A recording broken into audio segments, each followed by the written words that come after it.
Olá, seja bem-vindo ao Papo de Redação. 13 de abril é comemorado o aniversário de Fortaleza. A vila foi fundada em 1726. Agora, então capital do Ceará, completa 296 anos. Para esta quarta-feira foi decretado ponto facultativo para os servidores do município. A data será comemorada com um show do cantor Fagner no Aterrinho da Praia de Iracema. Para conversar sobre o aniversário de Fortaleza, recebemos hoje Arthur Bruno, secretário do Meio Ambiente do Ceará e professor de atualidades. Ayrton de Farias, doutor em História pela Universidade Federal Fluminense, e Gleudson Passos, doutor em História também pela Universidade Federal Fluminense e pós-doutor em História Medieval pela Universidade do Minho, de Portugal. Primeiramente, aos três, obrigado pelo convite aceito. Professor Gleudson, desde que foi criada a Vila de Fortaleza, daí para frente, nem sempre foi a cidade mais populosa em termos urbanísticos, não foi a cidade mais importante em termos econômicos, mas por que se tornou a capital? Primeiramente, uma satisfação enorme estar aqui com o Fernando, estar aqui com o professor Arthur Bruno, professor Ayrton de Farias. E, assim, a cidade de Fortaleza, ela, na verdade, vai ter essas proporções, essa dimensão, essa relevância, só após o ciclo algodoeiro. A gente lembra que, por volta de todo o século XVIII, período do ciclo do gado, era apenas uma vila inexpressiva, como João Brígido fala, né, no Ceará, Homens de Fatos, era uma vila atolada de um areal com apenas algumas casas, né, de pau a pique. A única coisa que tinha assim, mais expressivo de construção era a casa do Capitão Mor, que hoje é a Academia Cearense de Letras, né? E também a antiga Casa de Câmara e Cadeia, que já não existe mais, né? Então, e nem o próprio forte, né? O forte que deu nome à cidade, à vila, tinha uma construção expressiva. A parte mais histórica desse que tem aí, que é de 1816, 1818. Vilas como Aracati, como Icó, como Sobral, tinham uma expressão econômica e também de caráter e relevância política bem maior. Então, Fortaleza não tinha essas dimensões todas. Só a partir do século XIX, sobretudo no período já da formação do Estado Nacional Brasileiro, 1922, então há um interesse também das elites políticas de centralizar a parte política, digamos assim, a parte hegemônica do ponto de vista sociopolítico em Fortaleza, e dar menos atenção ao Crato, ao Aracati, até porque alguns movimentos sediciosos haviam sido liderados por lá, né? Como a Revolução de 1817 e depois 1824, Confederação do Equador. Então, a importância era basicamente política administrativa. Isso, no início, né? Nós tivemos aí duas vilas. A primeira vila, muita gente chama de capital, mas na verdade é a primeira vila. É a Vila do Aquiraz, São José do Ribamar, do Aquiraz. E depois a gente vai ter uma outra vila fundada, que é a Vila do Forte, né? O Raimundo Girão fala isso, né? A Dança do Pelourinho, no capítulo de Geografia e Estética de Fortaleza. Então Ayrton de Farias também fala nos livros dele sobre isso, né? Instituiu-se a vila primeiramente, o Pelourinho, em Aquiraz, por conta também dos comerciantes que existiam ali, no Porto do Iguape, como era chamado, aquelas mediações. E depois, com a invasão na verdade, a retomada, a retaliação por parte dos índios cariris, né, na famosa Confederação dos Cariris, que alguns chamam de Guerra dos Bárbaros. Então, nós vamos ter aí a chegada dos índios naquela região, dos povos originários, né, revidando as terras que foram usurpadas por conta da criação do gado na Vila do Aquiraz. Então, boa parte dos comerciantes, dos vereadores lá da Vila do Aquiraz se refugia em Fortaleza. E aí institui-se uma outra vila, que é a Vila do Forte de Nossa Senhora da Assunção. Professor Ayrton, quando é que Fortaleza começa a crescer para além do que hoje é o centro da cidade? Bom, esse processo de tornar Fortaleza o principal centro urbano do Ceará, ele vai se dar basicamente ao longo do século XIX por uma conjuntura de fatores, né? Inicialmente, saudar os colegas, não saudei o Gleudson, Fernando, o Bruno, é um prazer revê-los, né? mais uma vez. Então, a cidade ela tem um crescimento muito lento, né, no início, e no século XIX ela consegue tornar-se o principal centro urbano da província, então província do Ceará, suplantando, né, Aracati, Icó, Sobral, que eram até então centros econômicos políticos bem mais expressivos, né. Há vários fatores que explicam esse crescimento da cidade, né. O Gleidson citou né, a questão do Estado Nacional, né, da formação do Estado brasileiro. Era a partir das capitais das províncias que se buscava impor uma unidade territorial. O Brasil é uma construção do século XIX, havia riscos imensos do território se fragmentar após a independência. Então, o Estado Nacional buscou, em função das capitais, organizar e impor um poder que mantivesse essa unidade territorial. Há outros fatores, né, como um dos muito citados é a questão do algodão. O comércio do algodão permite à cidade, né, exportar esse produto para a Europa, para a Inglaterra, para a Revolução Industrial, e, ao mesmo tempo, importar muitos produtos que são revendidos interior, né, sertões adentro. Então, essa questão econômica, em especial do algodão, também é um fator que explica o crescimento. Também relevar questões humanas, né, como as secas, né, que provocam o inchaço da cidade. O centro histórico atual da cidade era, a rigor, Fortaleza, aí no final do XIX, começo do século XX. Né? Imperador Dom Manuel Guti Caxias. Né? As áreas no entorno eram áreas distantes, eram áreas da periferia, áreas, né, do areal, como eram chamadas na época, onde a população muito pobre habitava. Também uma cidade que cresceu de costas para o mar. Né? A maritimidade é uma coisa do século XX, né, mais ou menos. Né? A cidade, você pega os prédios históricos de Fortaleza, os mais antigos pelo menos, eles não têm a frente para o mar. Né? Exemplo famoso, Santa Casa, né? A estação ferroviária, né? Está de costas para o mar. O mar era visto como o litoral, a porção litorânea, como local para pobres, pescadores, né? Pessoas muito humildes. Né? Então, uma cidade que, nesse momento, dessas áreas passam a ser ocupadas, essas áreas do entorno, né? E essas áreas também do litoral. Então, uma cidade que se expande ao limite inicial. Né? Professor Arthur, o senhor os historiadores aqui falaram do desenvolvimento da cidade, né, até o século XIX, quando ela punja como grande centro urbano do Estado. A partir do século XX, esse desenvolvimento populacional ele acelera de uma forma até impressionante, né? Se a gente levar em consideração que até 1950 a população não chegava a 300 mil habitantes. Já em 1970 é quase 1 milhão e agora a gente tem aí uma metrópole de grandes proporções. Como é que se explica esse crescimento, esse desenvolvimento demográfico tão acelerado? Bom, primeiro quero aqui saudar a você, Fernando, que também, além de jornalista, é historiador. Nosso colega não, que vocês são historiadores, eu sou só um curioso de história, né? Saudar aqui meu amigo Ayrton Farias, amigo aí de muitas décadas, dos colégios, nos cursinhos, primeiro preparando para o vestibular, depois para o Enem, e o Gleidson, que é um professor universitário de renome. Um prazer enorme estar com vocês. É muito bom estar aqui falando da nossa cidade, não é? É evidente que essa história do dia da cidade, ela é uma invenção política, não é? Que é interessante, porque a gente pensa, reflete sobre a cidade, vem os meios de comunicação, né, fazem todo esse debate. Acho que isso, por si só, é interessante. Mas a cidade, ela não tem um dia que ela nasce. Né? Primeiro que essa data, 13 de abril de 1726, tem que ficar muito claro que foi a data onde a monarquia portuguesa, né, determinou que seria uma vila. Mas o povoado já existia, não é? Existia a partir do forte de Schöneburg, não é? Que 1649, Matias Beck, não é? Vai criar aqui o forte. Havia uma disputa naquela época, holandeses, portugueses, não é? Mas essa área, a partir de Pernambuco, era muito dominada pelos holandeses, por isso o forte Schöneburg, que em 1654, quando eles foram expulsos pelos portugueses, aí muda o nome do forte para Fortaleza de Nossa Senhora de Assunção. Por isso que o nome é Fortaleza, né? A partir daí.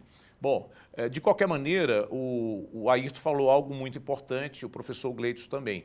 A economia do Ceará, né, até o século XIX, era uma economia do gado e do algodão, não é? Sobretudo do algodão. Né? E no final do século XIX, nós tivemos aí uma seca das piores da nossa história. 1877 a 1879 foram anos de uma seca terrível, morreram milhares de pessoas e milhares migraram, não é, para o litoral, onde dava para sobreviver aqui, nos pequenos comércios, nos pequenos serviços, não é? Até mesmo com a ajuda do governo. Então, já houve aí uma grande migração nesse período. Mas, mesmo assim, Fortaleza, em 1900, na passagem do século XIX para o século XX, tinha 50 mil habitantes. Mas é muito pouca gente ainda, né? 50 mil habitantes hoje é uma cidade pequena, no interior do Ceará.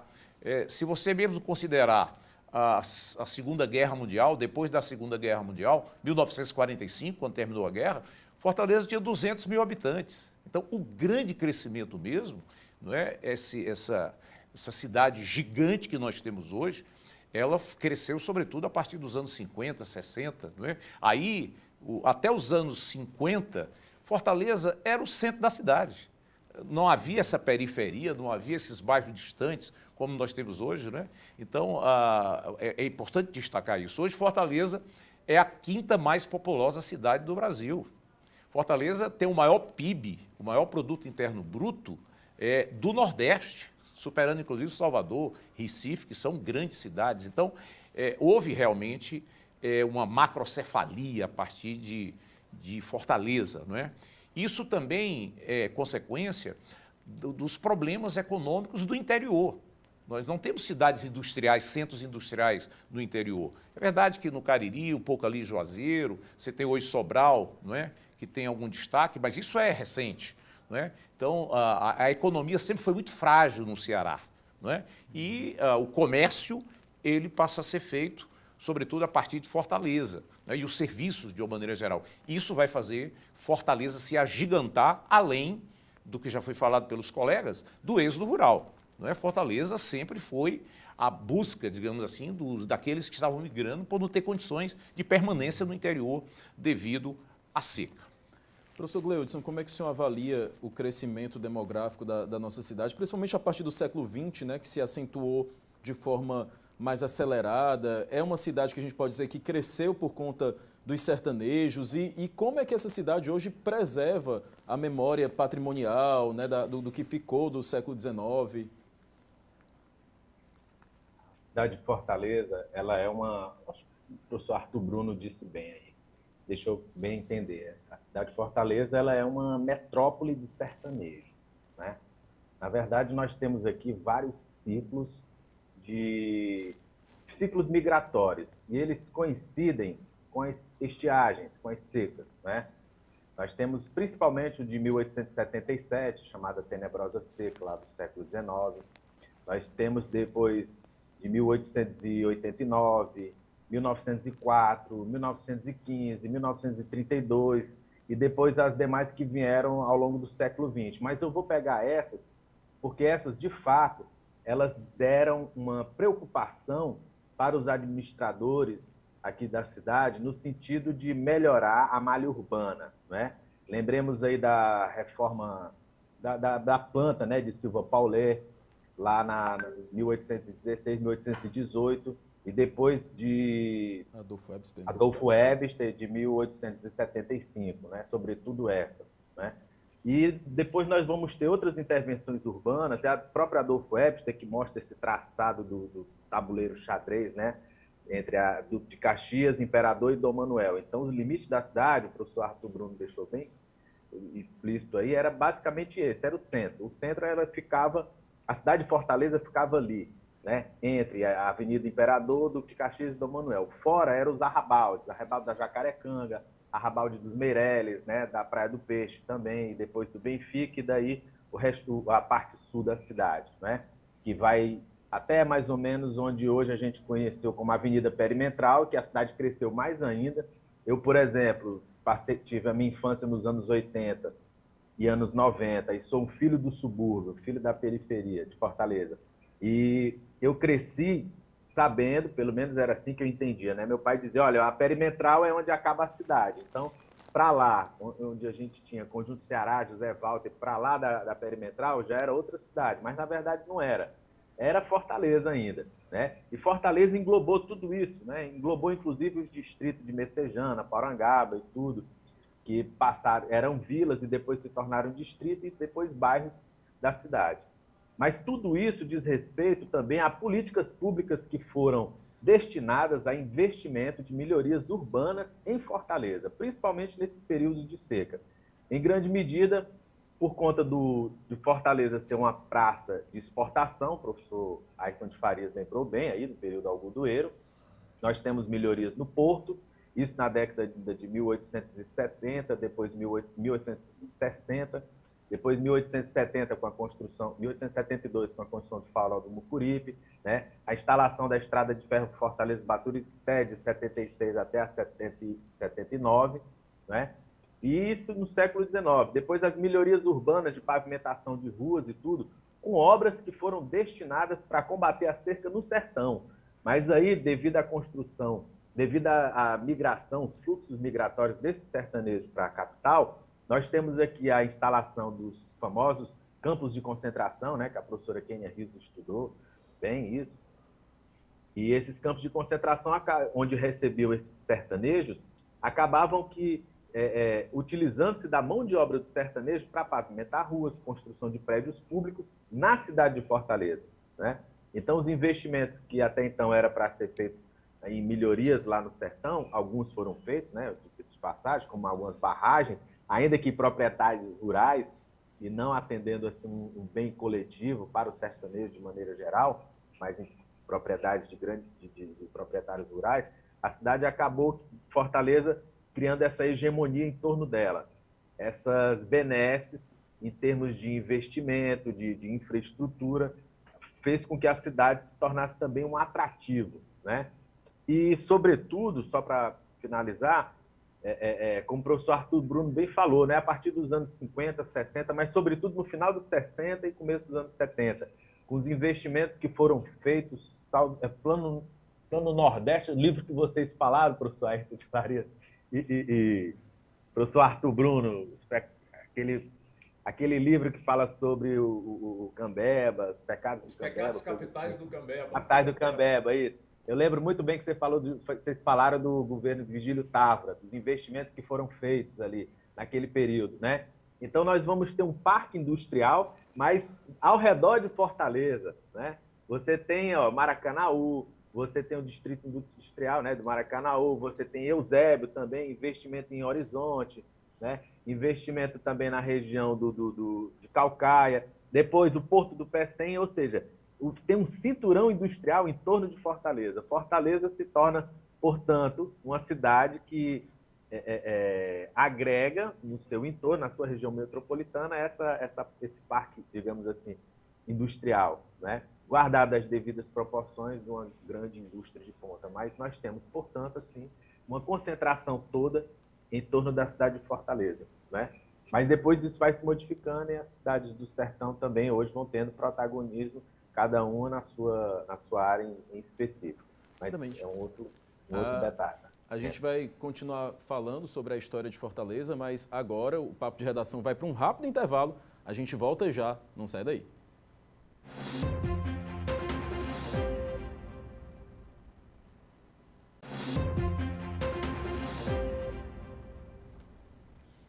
Papo de Redação de volta, falando sobre os 296 anos de Fortaleza, quase 3 séculos de história. Professor Ayrton de Farias, vínhamos comentando no bloco anterior que o desenvolvimento urbano de Fortaleza ficou mais expressivo no século XIX, né? O que de lá para cá a gente tem de patrimônio urbano preservado na capital? Bom, Fortaleza é uma cidade, nesse quesito, muito interessante, né? Como ela, a rigor, teve um momento inicial, né, sem tanta pujança política e econômica, a herança, digamos, de um patrimônio colonial quase inexiste, né? Talvez os prédios mais antigos da cidade sejam a Igreja do Rosário, né? O próprio Forte, que é do século XIX, inclusive, e alguns prédios que vão restar do boom, né, do final do século XIX, são preservados, algumas vezes, prédios de poderes públicos, de pessoas de melhor condição econômica. Fortaleza é uma cidade cuja elite econômica e política ela sempre buscou uma constante modernidade. Essa modernidade implicava em destruir o que era tido como velho, como arcaico, como ultrapassado, obsoleto, né? Então, é uma cidade que vive uma grande contradição, né? Nós temos uma data, né, o 13 de abril, que celebra-se, digamos, o mito da fundação, né, da vila, da cidade, mas, ao mesmo tempo, o patrimônio histórico, material da cidade, ele deixa muito a desejar. Muitas vezes você tem um poder especulativo que despreza essas áreas por interesses, né, econômicos ou mesmo políticos, de modo que é uma cidade que ela está sempre sendo reconstruída, né, sempre se refazendo, né? O Centro Histórico de Fortaleza, por exemplo, nós temos prédios, né, ainda dos anos 20, 30, muitas vezes com fachadas, né, de comércio tampando esses prédios originais, né? De repente nós temos áreas como o Passeio Público, com uma área muito bonita, muito aplausível da cidade, mas que não é tão frequentada. Hoje, talvez um pouco mais, mas durante muito tempo foi uma área tida como de decadência, que é um termo, na verdade, inadequado. O centro continua vivo, né? Hoje, por acaso, eu estive no centro de Fortaleza e tem uma multidão na Praça da Alencar. O que aconteceu é que os poderes públicos, né, acabaram colocando de lado, menosprezando, por exemplo, setores, né, do próprio governo, tiraram o fórum, a sede do governo do centro e foram para áreas, né, a leste da cidade. Então, é uma cidade que vive com esse paradoxo, né? Se tem uma data, se ressalta essa data, mas, mesmo assim, o patrimônio material da cidade acaba sendo colocado de lado, não tem importância, velho, arcaico, nós temos que abrir espaço para o novo, para o moderno, e isso é apenas patrimônio de pessoas de melhor condição econômica, né? Porque, por exemplo, nós não temos quase nada do patrimônio material de pessoas mais humildes, por exemplo, casa de jangadeiros, né, de pescadores. Inclusive, uma sugestão que eu dou para o que restou do aquário, né, é fazer um museu do mar, né, um museu do mar em Fortaleza, né? De repente, pescadores, né, pessoas, né, rendeiras, né, moradores dessas áreas mais humildes, que muitas vezes são esquecidas, né, por esse patrimônio, digamos, oficial, né? Mas fica a sugestão, de repente, quem sabe, né, seria uma sugestão para uma solução para o aquário, né, o esqueleto do aquário. Arthur, comparando com outras grandes cidades brasileiras, inclusive nossas vizinhas nordestinas como Salvador, Recife, os centros históricos dessas cidades são pontos turísticos, né? O Pelourinho em Salvador, o Recife Antigo, de ampla visitação pelos turistas. O centro histórico de Fortaleza já não é tanto, né? O turista que vem aqui vem mais para o roteiro de praias, de sol e mar. Essa questão da preservação patrimonial é preocupante na nossa capital? Acho que o Ayrton fez aí uma bela síntese de por que nós não temos os tais prédios históricos, né? Aqueles temos, mas são poucos, não é? Na verdade, foi bem colocado aqui, quer dizer, Fortaleza começa a crescer mesmo na segunda metade do século XIX. É por isso que nós não temos prédios aqui do século XVIII. Quer dizer, tem a Igreja do Rosário, mas o próprio forte, que foi criado em 1649 pelos holandeses, mas esse forte daí não tem nada a ver com esse forte dos holandeses, né? Então, eu vou além, eu diria que, como a cidade ela passa a crescer, mesmo do século XX, né, e, sobretudo, a partir dos anos 50, 60 do século XX, então, por isso é um dos motivos que nós não temos os tais prédios históricos. E o Ayrton colocou muito bem, nós temos uma elite metida moderna, porque não tem coisa mais moderna, mais avançada, mais progressista do que você preservar os prédios históricos, preservar a história da sua cidade. Vá na Europa, nós vamos para a Europa para ver o quê? Nós temos aqui o Gleides, professor de História Medieval, a gente vai ver os prédios medievais, a gente vai ver os castelos, né, os museus com prédios do século XVI, do século XVII. É isso que é importante, né, na história da cidade. Lamentavelmente, a nossa elite ela é modernosa, ela não é moderna, não é? Ela é muito atrasada nesse aspecto, quer ser uma Miami, né? Então, a elite, e claro, o poder político reflete muito também o poder econômico, o poder da elite, historicamente não valorizou. Eu diria, para não ser injusto, que houve, não é, secretários, houve prefeitos, houve governadores que tiveram uma preocupação maior. Nós não podemos generalizar essa crítica, né? Hoje eu acho que há uma preocupação maior. Hoje, nesse momento que nós estamos vivendo, há uma política de preservação desses prédios. Mas eu queria colocar um aspecto também, que nós não colocamos aqui ainda, que é o nosso patrimônio natural, né? A cidade, quer dizer, tudo começa com um forte que foi criado às margens do Riacho Pajeú. E cadê o Riacho Pajeú? Né? Quando tem aquelas chuvas lá na Heráclito Graça, a gente vê toda a mídia corre para Heráclito Graça, porque ali, né, simplesmente nós aterramos um riacho. Né? E ele tenta sair. Né?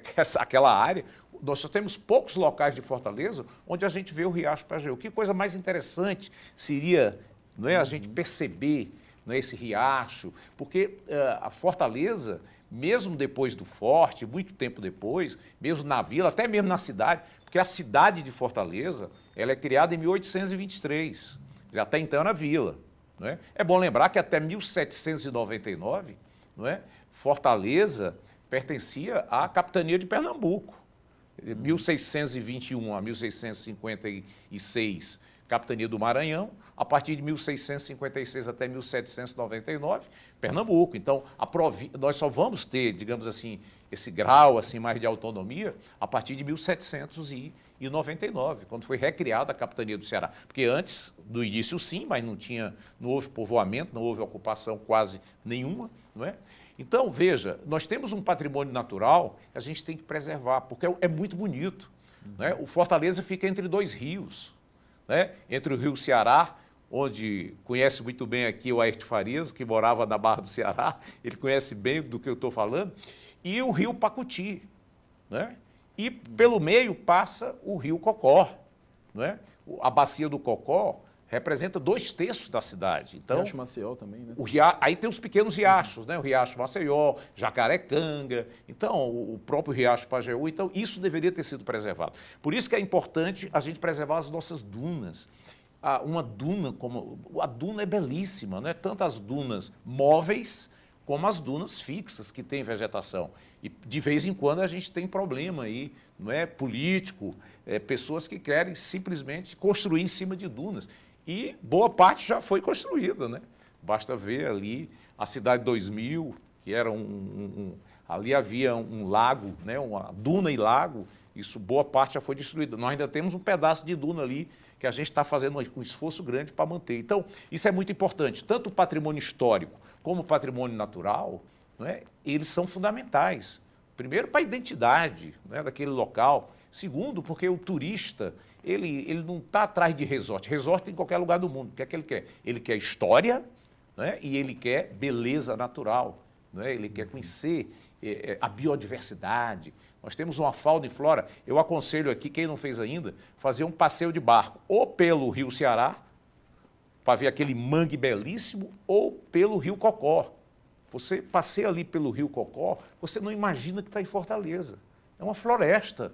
Mangue é floresta. Muita gente pensa que mangue é aquela vegetação rasteira ou herbácea, né? Mas é floresta. E árvores imensas que nós temos, que tudo isso precisa ser devidamente preservado. Recursos naturais que já são reverberados pela literatura, né? De José de Alencar, da Iracema. Exatamente. Né? Professor Gleudson, Fortaleza tem hoje 4 bens tombados pelo IPHAM, órgão federal. A gente sabe que tem outros tombados pela Prefeitura, pelo Governo do Estado, mas pelo IPHAM são apenas 4. O Teatro José de Alencar, Passeio Público, o Forte e a Assembleia Provincial, que hoje é Museu do Ceará. Essa quantidade é pequena na sua avaliação? É um número ínfimo, é um número inexpressivo. Me desculpa, para a grandeza histórica que tem Fortaleza, para a riqueza patrimonial que nós temos, apenas 4 edificações, e detalhe, ainda edificações que contam a história apenas de um determinado grupo social. Né? A política de patrimônio cultural no Brasil, de maneira geral, ainda é muito, quer dizer, melhorou bastante. Principalmente de 2003 para cá, a gente viu políticas mais preocupadas com a preservação patrimonial, e essa diversidade que saiu do patrimônio físico do prédio, e aí vieram reconhecimentos como mestres da cultura, né? Reconhecimento do artesanato, das danças típicas, dos folguedos e entre outras manifestações do nosso maracatu. Então, assim, eu particularmente como historiador, peço até licença, mas a gente acha muito pouco e muito pobre o que nós temos de patrimônio tombado no Ceará e em Fortaleza, e apenas considerado patrimônio edificado. A gente precisa tombar lugares históricos, como, por exemplo, sítios históricos como o de Parangaba, por exemplo, descentralizar, né? Parangaba, além de ter sido uma aldeia jesuíta, né, um aldeamento jesuíta, Parangaba também ela fez a ligação com a antiga estrada, né, com a João Pessoa, que os indícios históricos apontam que muito provavelmente foi aberta pelos holandeses, certo? No famoso caminho das Taquara, Minas da Taquara, né, como é mencionado. Então, além disso, ela também era uma rota de gado que fazia a conexão, né, com Parangaba, com a vila de Parangaba com a vila do Forte, né? Parangaba também é um entroncamento de rota que liga com Messejana, ali pela Dedé Brasil. E existe um outro percurso que liga também com Caucaia, né? Salvo engano, pegando a Senador Virgílio Távora, por ali, entrando pelo Antônio Bezerra. Então, a vila de Parangaba, ela, na verdade, ela tem uma história riquíssima. Sem falar do círculo operário, das fábricas que existiam ali na Parangaba, né? Alguns foram convertidos em igrejas e tudo, né? A própria vila de Messejana também era para ser preservada aquele espaço que agrega a igreja, a praça e o seu entorno, como também Parangaba, eu estava falando agora há pouco. Existem edificações históricas, mas também as suas manifestações, as suas tradições, né? A sua religiosidade popular. Os raizeiros do centro têm que ser tombados, aquilo ali é um rico patrimônio histórico que nós temos, que é a convergência do hibridismo cultural, do catolicismo popular ibérico, com a mística africana em torno da mágica que existe nas ervas e tudo, e com o saber dos povos originários, que a gente chama equivocadamente de índio. Então, nós temos, e que, portanto, essa produção híbrida de cultura e conhecimentos e práticas religiosas, né, estão convertidas no nosso conhecimento dos sertanejos, né, do nosso sertanejo sobre as raízes e ervas. Então, na verdade, nós temos muito pouco coisa tombada, né? Vamos descentralizar, o centro ainda tem muita coisa a ser tombada, né? A tipografia Minerva, por exemplo, salvo engano, espero que ainda esteja de pé, né? A sua fachada. Tem outros prédios, ali era para ter uma política de preservação total, olha, que ninguém mais toca, tudo isso aqui precisa ser tombado, ou pelo município, ou pela União, ou pelo governo do Estado, né? Mas também vamos tombar o conhecimento, as práticas culturais das pessoas, né? Que além de prédio, de tijolo e cal, nós temos também pessoas que é um grande patrimônio de toda uma cidade, de todo um país, de toda uma nação.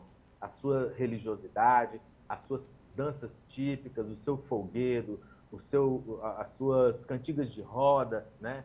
Entre outras práticas que existem. Então, a política patrimonial precisa ser amplamente e reverberar de uma maneira maior para que possa agregar e ir para além do tijolo e do cal. Perfeitamente. A gente vai continuar falando sobre a história de Fortaleza, mas o Papo de Redação vai agora para um rápido intervalo. A gente volta já. Não sai daí.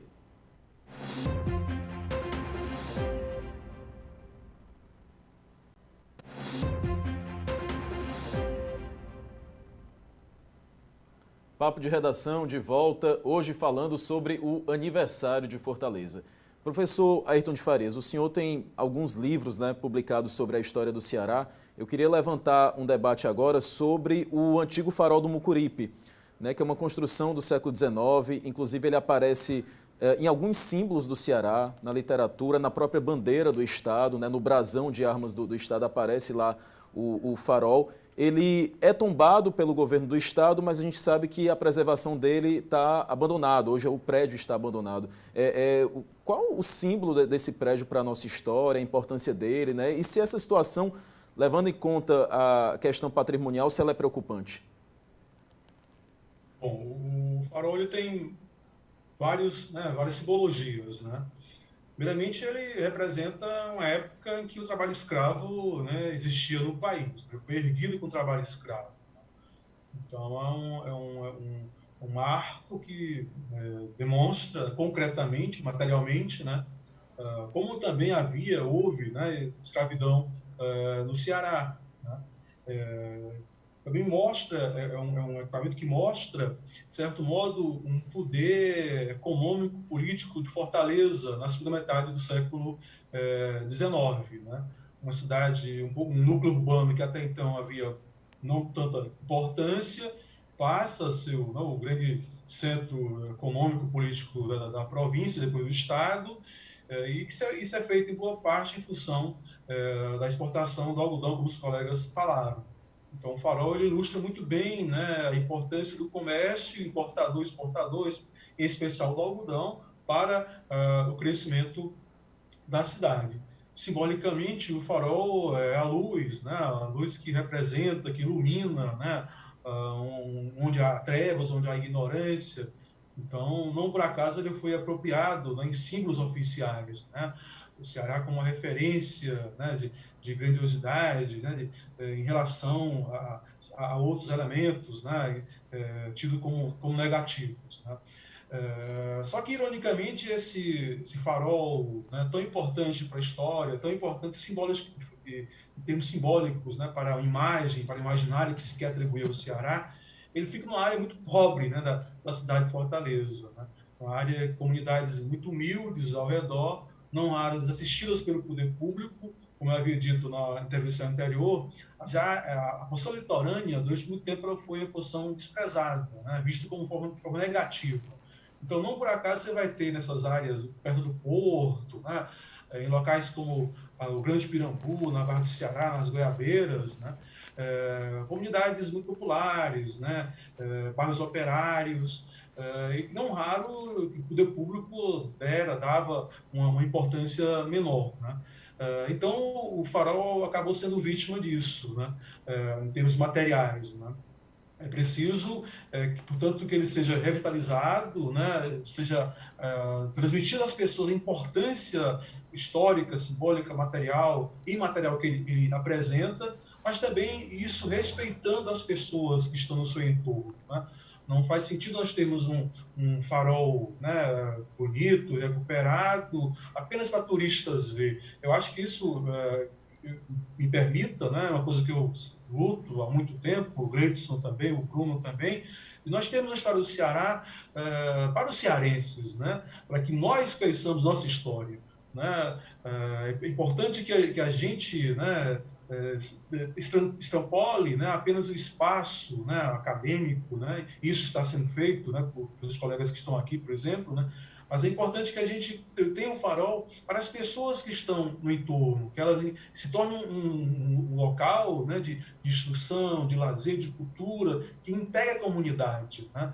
Não vejo sentido apenas recuperar o farol, como ocorreu em outras vezes. Né? Tudo bem, é interessante manter a estrutura, mas eu defendo, né, e o Bruno, né, a professora tem uma grande importância, talvez, nessa missão, né, de trazer as pessoas, o governo dialogar com as pessoas para que elas se tornem, né, participantes e externem a comunidade, né, aos turistas, né, o que o farol significa para a história do Ceará e de Fortaleza. Só se você me permite, pois não, Bruno. Até para complementar aqui, importante fala do Ayrton, nós temos um secretário de Cultura atual, que é o Fabiano Piuba, que é um historiador também, é um estudioso da história, não é? E ele valoriza muito o patrimônio, né? Inclusive, nesse momento agora, tanto a Secretaria de Cultura como a Secretaria de Turismo estão trabalhando lá, tem um projeto de requalificação daquela área em torno do Farol Velho, né? Nós estamos falando aqui do Farol Velho, né? Uhum. E o Ayrton tem toda a razão. Por ser um bairro popular, muitas vezes, ele não tem... Os governantes, de uma maneira geral, não dão o mesmo valor do que dão para o centro da cidade, beira-mar. São as áreas, digamos assim, mais nobres, né? Então, mas há esse projeto, eu creio que brevemente ele deverá estar sendo apresentado, discutido, e a nossa expectativa é que realmente essa área possa ser devidamente requalificada. Assim como a Ponte dos Ingleses, que já foi requalificada e que agora estamos numa situação muito difícil. E também já começou lá uma reforma, uma recuperação daquela área, e foi colocado muito bem aqui pelo Gleison, a Praia do Peixe, né? Quer dizer, a nossa Praia de Iracema, que já houve requalificação anterior, mas se descuidou, ela ficou muito precarizada, muito deteriorada, e agora também tanto a Prefeitura como o Governo do Estado estão tentando recuperar essa área com a participação da comunidade. Isso é muito importante. Não adianta, porque essas recuperações, elas muitas vezes são feitas de cima para baixo, sem ouvir a comunidade, sem a participação dela, e isso não vai longe. Quer dizer, ela quando participa, ela tem aquele sentimento de pertencimento, não é? Ela tem um amor já à área, mas você não pode intervir sem a participação da comunidade. Então, me parece que esse processo, com essas duas secretarias, está tendo essa preocupação. E eu espero que a gente possa realmente prosperar, né, na requalificação dessas áreas importantes para a história e para a cultura do nosso povo. Certeza. Gleudson, a sua avaliação sobre a situação hoje do Farol do Mucuripe, é possível restaurar, preservar, ao mesmo tempo integrando a comunidade e a população? Olha, como o professor Arthur Bruno falou, se não houver integração com a comunidade, vai ser desperdício de dinheiro público mais uma vez. Não existe. No tempo que eu passei fazendo meu pós-doutorado, andei em Portugal, Espanha, e procurei ir não para os roteiros turísticos, aquelas coisas gigantescas e tal, mas eu fui para pequenas cidades, né? Redondela, na Galha Hispânica, Lamego, em Portugal, cidades pequenas, né? Bem menores, Guimarães, Braga, e tudo que era lá ainda do período romano, da época da ocupação romana, né? E também outras coisas da época do antigo reino visigótico, da Alta Idade Média, tudo o que existia lá tinha a participação da comunidade, sabe? A comida típica feita na época pela comunidade moçárabe, sabe? Enfim, uma coisa bem específica da Idade Média ibérica, né? O chouriço, que ele chama lá, que é com um tipo de feijão, com um arroz e linguiça, né? Guisados, não sei o quê, parará. Tudo que era feito naquele momento da Idade Média, a comunidade preservou, mas o poder público chegou juntamente para poder trabalhar a historicidade da gastronomia, para que o dono de pousada, o dono de restaurante, a moça que vende souvenir, possa estar integrado com o processo histórico que aconteceu naquela cidade, e a partir daí, todo o produto, seja gastronômico, seja do artesanato, seja da pousada, seja do que a comunidade, o que a cidade tem a oferecer, e eu não estou falando, gente, de lugares que existem praias, não. Estou falando de cidades pequenininhas, que a única coisa que elas têm a oferecer, como o professor Arthur Bruno falou no início, é apenas a sua história e apenas a sua cultura, que é o que o turista de fato quer ver. Só isso. O que essa comunidade tem? Qual é a sua história? Qual é a sua gastronomia? Qual é o seu artesanato? Qual é a sua cultura? Então, se não houver integração da comunidade, o Farol do Mucuripe, assim também como outros projetos que possam vir de cima para baixo, de maneira verticalizada, irão ser fadados ao fracasso. Precisa haver integração com a comunidade, envolvimento. Se me permita, eu na minha adolescência, com 13, 14 anos de idade, na época que eu morava no bairro João 23, né, tem um projeto ABC de lá, eu lembro, nos anos 90, início dos anos 90, que ele foi fundado lá, eu lembro da Patrícia França lá fundando.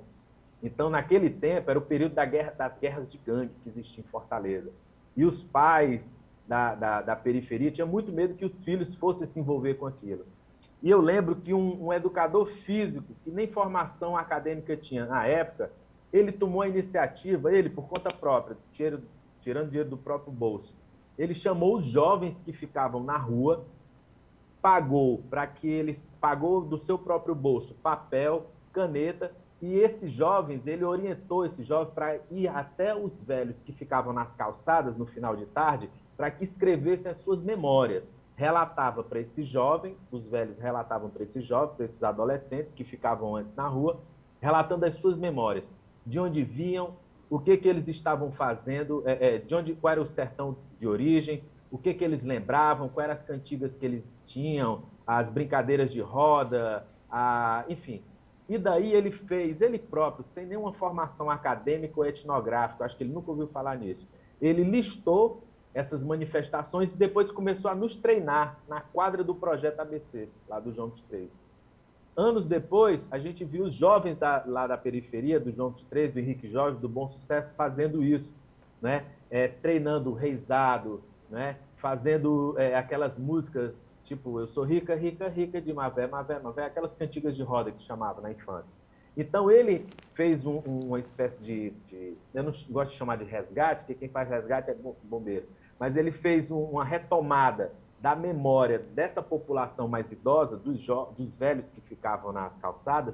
Esses jovens passaram a conhecer e a respeitar e ter essa integração com a população mais idosa e também a valorizar mais o seu bairro. Infelizmente, isso se perdeu ao longo do tempo e é uma sugestão prática, talvez pouco onerosa para o erário público, que possa ser trabalhado, né, junto às comunidades. Envolvimento da comunidade com o poder público é o que a gente precisa para preservar nosso patrimônio cultural. Arthur, a gente citou equipamentos que estão atualmente em situação de abandono, mas recentemente, né, a gente tem que citar também equipamentos que foram restaurados, como a Estação João Felipe, que agora é a Estação das Artes, né, Museu da Imagem e do Som. Isso engrandece, isso afaga nosso coração patrimonial? Ah, sem dúvida. E nessa linha do Gleidson, eu acho que a gente tem também que registrar a importância dos CUCAs, tá certo? Centro de Cultura e Arte, que é um projeto da Prefeitura, agora foi inaugurado no José Walter, né, que eu ainda não conheci, mas dizem que está muito bonito também. Então, nos CUCAs, a gente tem percebido essa movimentação, essa relação com a comunidade, aulas profissionalizantes, mas aulas também na área de arte, não é? De teatro, de cinema, de vídeo, não é? De jogos e de esporte, né? Isso é muito importante, porque Fortaleza hoje não tem mais os clubes, tanto na classe média, mas também na periferia, havia os clubes, né, onde se jogava bola, onde se tinha festa. Hoje são poucos os clubes, né? E eu acho que o CUCA, ele tem até esse papel mais amplo, é um papel também de educação patrimonial, educação sobre a cultura, e as pessoas estão produzindo, são jovens produzindo arte, não é? Nesses locais, nesses equipamentos de cultura, educação e arte. Então, acho que sim, acho que foi uma grande iniciativa que está se ampliando. Hoje nós já temos, salvo engano, são 5, não é? E ainda deverá se ampliar mais.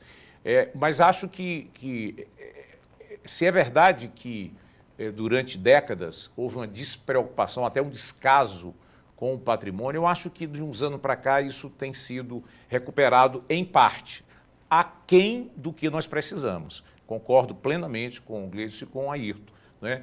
Sobretudo são prédios do centro, mas na periferia quase você não tem valorização desse patrimônio. E ainda há casas belíssimas, muito antigas, né, que poderiam servir para a comunidade, como bibliotecas, como áreas culturais, não é? Então, mas acho que houve uma melhoria, digamos assim, nesses últimos anos, e a relação boa que tem Prefeitura, o Governo do Estado tem ajudado, porque se ajudam mutuamente e isso tem trazido bons frutos nessa área de educação patrimonial. Arthur, a gente está chegando, né, aos momentos finais do programa. Que estimativa a gente pode fazer dessa cidade, que continua a crescer de forma acelerada, já é o maior PIB do Nordeste, é a maior em população, se falar de região metropolitana do Norte e Nordeste, né? Já temos prédios aí sendo inaugurados altíssimos, de mais de 50 andares, está se tornando realmente uma metrópole de grandes proporções. Como é que a gente consegue ver Fortaleza daqui a alguns anos? Qual é a estimativa que a gente pode ter? É muito boa pergunta, porque Fortaleza hoje está em torno aí de 2.800.000 habitantes, é quase 30% da população do estado, e algo muito importante, Fortaleza, eu vi uma pesquisa recente, que seria hoje a terceira metrópole nacional. Quer dizer, tirando o Rio de Janeiro e São Paulo, Fortaleza atrai parte do Nordeste, atrai o Norte todo, né? Pessoas do Norte vêm se tratar aqui na saúde, vêm estudar aqui, não é? Pessoas vêm fazer, é o centro comercial de toda essa região, né, abrangendo inclusive estados do Norte e boa parte do Nordeste. Então, Fortaleza continuará crescendo bastante. Não é? É um município já urbano praticamente, não é? Quase todo, praticamente urbano, 100% urbano, mas nós precisamos, primeiro, preservar as áreas verdes, precisamos preservar os recursos hídricos, precisamos preservar as nossas dunas, esse patrimônio natural. Nós estamos fazendo um esforço grande para isso. Precisamos preservar essa história que tanto nós colocamos aqui, aumentar os investimentos nessa área, inclusive, de patrimônio, não é? E Fortaleza será sempre essa cidade bela, uma cidade atraente para o mundo inteiro, não é? O litoral está sendo muito valorizado aí pelos últimos governos e eu espero que isso continue, mas é preciso que a gente melhore os serviços públicos. É uma cidade que ainda só tem 60% do seu território com esgotamento sanitário. Isso é um absurdo, precisamos aumentar radicalmente esse investimento em saneamento básico. Basta ver aí a drenagem falha ainda da nossa cidade, quando chove nós temos todos esses problemas. Preciso que a população crie essa consciência em relação à coleta seletiva, não é? Nós temos uma cidade ainda que a gente desrespeita, joga tudo no mato, né? O pessoal veio para a cidade, mas continua jogando no mato, né? É jogar no mato e jogar na rua, no terreno vizinho. Então a gente precisa criar essa consciência mais dos resíduos sólidos, né? Mas isso passa, sobretudo, pela educação, né? Educação básica que vem melhorando muito, mas ainda precisamos de educação patrimonial, educação ambiental, não é?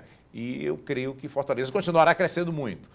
Não é? Mas eu espero que a gente melhore essa consciência coletiva, não só dos governos, mas, sobretudo, da sociedade mesmo, de uma maneira geral, das suas instituições, não é? Das suas representações culturais, enfim, econômicas, políticas. Eu acho que temos muito ainda para crescer. Perfeitamente. Pois bem, professor Ayrton de Farias, professor Gleudson Passos, professor e secretário Arthur Bruno, agradeço bastante a participação de vocês aqui no programa. Acho que foi muito informativo, foi muito esclarecedor para a nossa população. Fica aí a homenagem, os parabéns à Fortaleza pelos seus quase 300 anos de história. O Papo de Redação, infelizmente, termina aqui, mas a gente se encontra na próxima edição. Obrigado pela sua companhia. Até a próxima.